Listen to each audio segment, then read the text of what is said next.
tikintidə bir səs olur. Dəmirin, daşın, zəhmətin səsi. Və bu səsin içində əsl dayağı müəyyən edən bir araba var. Səni yarı yolda qoymayan durmaz arabası. Bu araba sadəcə material daşımır. Ustanın alın təri, zəhməti, etibarı onun içində gedir. Hər çəkdiyi yükdə gücünü hər addımında dayanıqlığını sübut edir. Paslanmayan gövdə, sınmayan təkərlər, dağılmayan tarazlıq.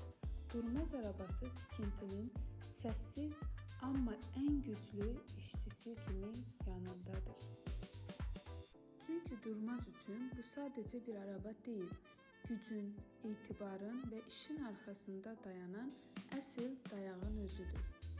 Durmaz zəhmətin yükünü yüngülləşdirən